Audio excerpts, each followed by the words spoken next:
It's another in our series of chats, and today it's Michael Jones, who runs the business interest group for the company and is a recent arrival at court. Hi there, Michael.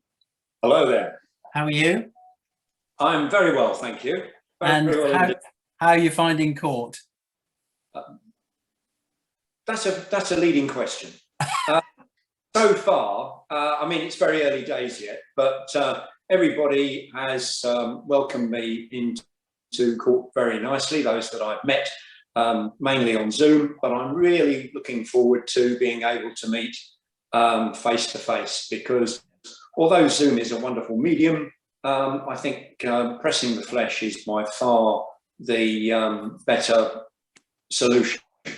Of course. And for the uninitiated, give us sort of a bit of a thumbnail sketch of what the business group actually does and what you see your role as. Well, we're trying to promote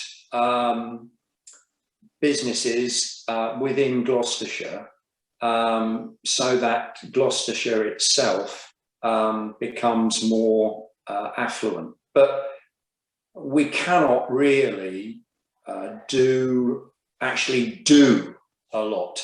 We can only act by encouraging, connecting with businesses and business leaders. So we are in the process of, having taken over from Chris, our current warden, we're trying to just expand that even further from where he left it.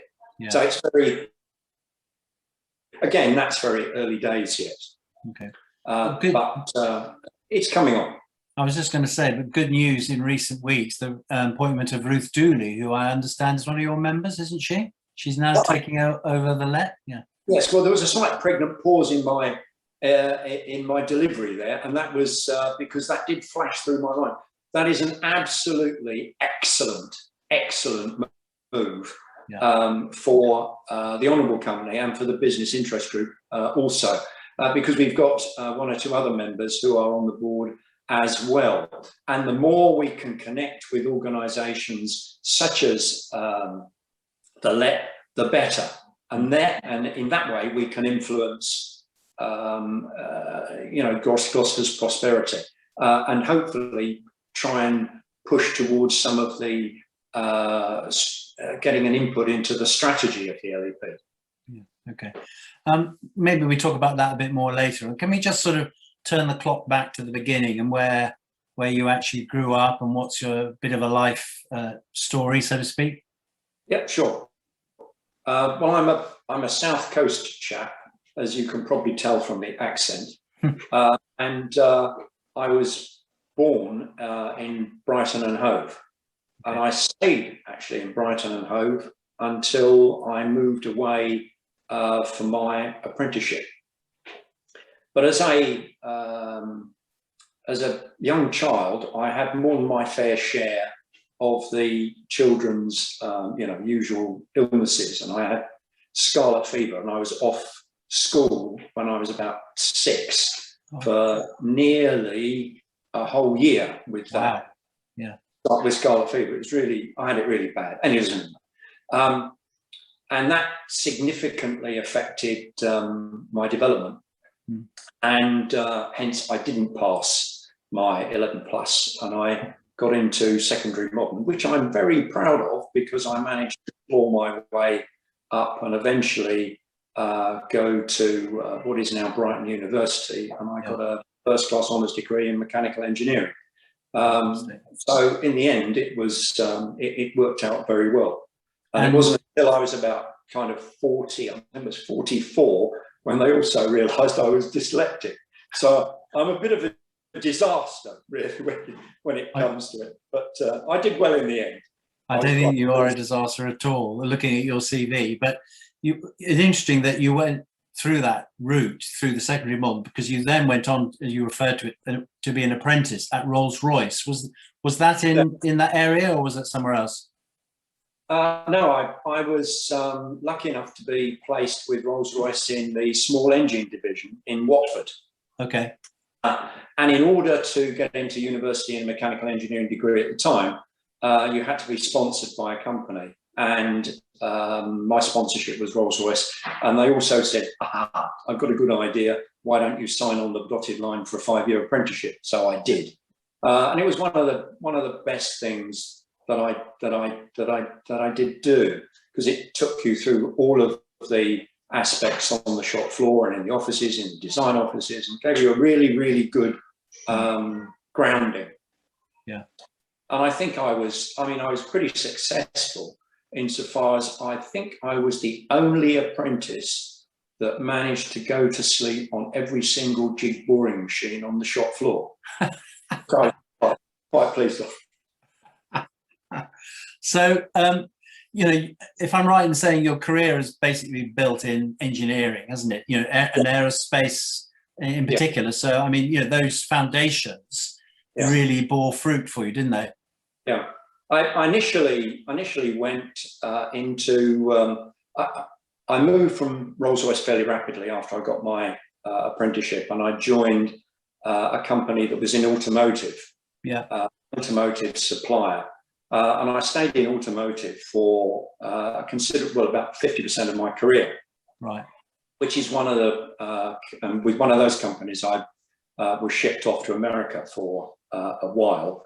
And then eventually, because a lot of the aerospace companies wanted to gain some automotive experience in terms of efficient manufacturing, et cetera, they moved quite a few people, or gave quite a few people opportunities to move from automotive into aerospace. And I was one of those chaps that did that. So that was an interesting transition. And when you went to America, you were married and family as well by then? Yes, we were.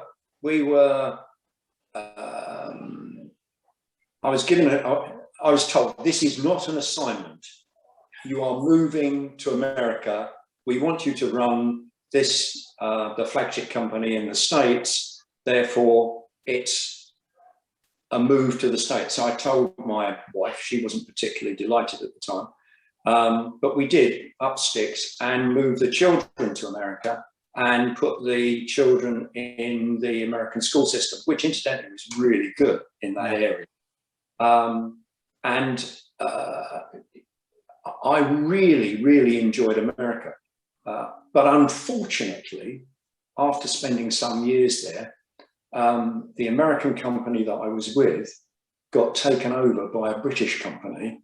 And they said to me, hey, you, back to the UK. So we all up sticks and went back to the UK. Yeah. And shortly after that, I moved from automotive into aerospace. And is that what brought you to Gloucestershire? Aerospace was, yes, but not that particular company. I moved to a small company called ML Holdings that manufactured all sorts of stuff. They manufactured a light aircraft, a subsea rover system, manufactured escape submarines, rescue submarines, and quite a lot of other products in that area, and also some rather nasty things that exploded every now and again. Mainly so the odd bomb, but somebody has to. That was quite interesting. We sold a lot of those to Saudi Arabia. Yeah. So tell us about your life in Cheltenham. So you've been here, what, 25 years, is it? Yes, I've been here with basically 25 years, and all that time with Smiths. I ran their electronics businesses in the UK and the Far East.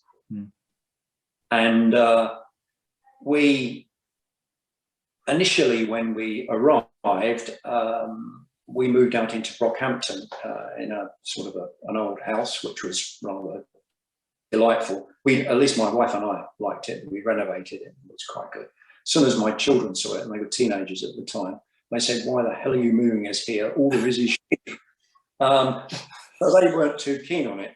But I have to tell you now, both of them both of them are living in Cheltenham. Yeah. One is a head teacher in a school in Tewkesbury.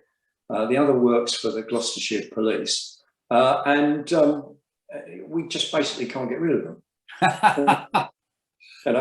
Which is absolutely lovely, because we see the grandchildren regularly. I was just going to say, you've got the added bonus of having your grandchildren close by, which is great, isn't it? Yeah. One of the things that was quite good when we moved to Cheltenham, I mean, there's such a lot of things to do. I mean, there's wonderful restaurants. We've got the Cheltenham Festivals, which were quite, well, they've been going since 1945, right? The music festival had. Yeah. But they were trying to expand the festivals. And as Smiths, we were involved in the very first Cheltenham Jazz festival. And the first act that we sort of sponsored was Jamaica Jazz. And Jamaica Jazz came back not so long ago as well. Yeah. But when they first came over, there was like 7 of them. And then they came back another time, the whole orchestra, which was really good. But that sort of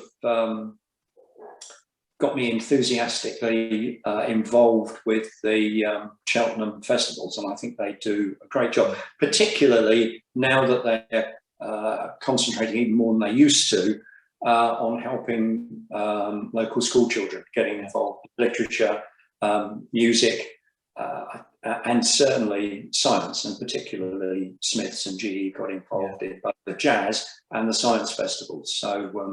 And sparing your blushes here, Michael, you are a life patron, which is a big commitment to that organisation, isn't it? Something you're very proud of, I suspect. I am very proud of, and I mean, I tend to make light of things anyway. But that when I retired from Smiths, they said, "Well, you've done quite a lot for the festivals already, but isn't it about time you became a?" And I went, "I suppose so." So I did. But having said that, I mean, I am proud of the festivals. I think they do a really superb job, and the amount of money that they attract into the town each year is huge. I mean, obviously not last year, although they had a really successful festival last year, virtually. But I'm really looking forward to this year, in particular the Literature Festival, which is going to be, a good face-to-face thing as it normally is. So I'm looking forward to that a lot. Interesting. I quite agree with you, and I think this face-to-face thing is really important. And interesting that the contrast, in a way, dare I say this, with your professional life as being, mechanical engineering, shop floor stuff, and now you're very much into the arts and pioneering, that connection with, going back in a way to the old apprenticeship thing, isn't it? In a way, that sense of saying to young people, the arts are for you as well. It's not just old fogies like us, No, well, I mean, I wasn't surprised, but I kind of pioneered at Smiths the Cheltenham Festivals giving us free tickets. Yeah. Because we used to sponsor the whole festival with quite a substantial amount of money. And the first year I did it, I gave it as a free ticket to the Cheltenham Music Festival, Classic Music Festival, and I offered the tickets as a prize on the shop floor, and I was quite pleased with the uptake. We had about sort of, admittedly, there's 2,000 people on the site, or there was then, but we had about 30 people take up the tickets. Then they enjoyed it so much. The next year, when we did the same thing, I absolutely ran out of tickets. We got we got up to 100 tickets, Wow. and so I mean, it's because people sometimes haven't had the exposure to what they think might be, a bit highbrow, a bit stuffy. But when they actually go and see it and feel the orchestra, they get a totally different view. And I was quite pleased and proud of having to have done that. I think it was quite a good exercise. So the employee recognition program, as we called it, worked incredibly well. And now a lot more people are involved with the music festival than they perhaps would have been. Good. I'm afraid the clock is beating us, but very briefly, you're sort of retired now, but you're still keen on tennis and skiing, I understand? Well, yes, I am. I'm very keen on skiing. Yeah. We go regularly, mainly, I have to say, because of the American connection. Yeah. We go to Colorado, Right. where, you know, we've skied a lot. I'm keen on tennis because Elizabeth is the tennis player. Right. I am not. So I have to be keen on tennis, at least to communicate. But I'm not allowed to play. Okay. Because we did this, it sounds weird, I know, but we did this thing that I would do something, which I cycle a lot now, and she plays tennis. Then we both got groups of friends in those two areas, and we meet up, and it's really, I mean, it's really cool. We're not in competition with one another, and we can't fall out in terms of who won and who didn't win, or who made a mistake and who didn't. So we've got those two. So I am quite keen on tennis. I watch a lot of tennis, but I don't play. But skiing, I still ski, and I love it. Absolutely love it. I'm not that brilliant, but I love it. Yeah, and you'll be on the piste this season, I hope. I hope so. I hope so. Yes, yes. I think we used to go around February, early March. Yeah. Because I like the warmer weather as well. So yeah, I hope to go this coming year. Yeah. Good. Yeah. On that note, Michael, I must thank you for your time today. It's been absolutely fascinating. I feel with you, like so many other people I speak to in these interviews, I'm scratching the surface, but it's great to have you on board, and we follow the business group's events with interest forthcoming. Thank you. And thanks for making it so easy to do, Mark. Pleasure.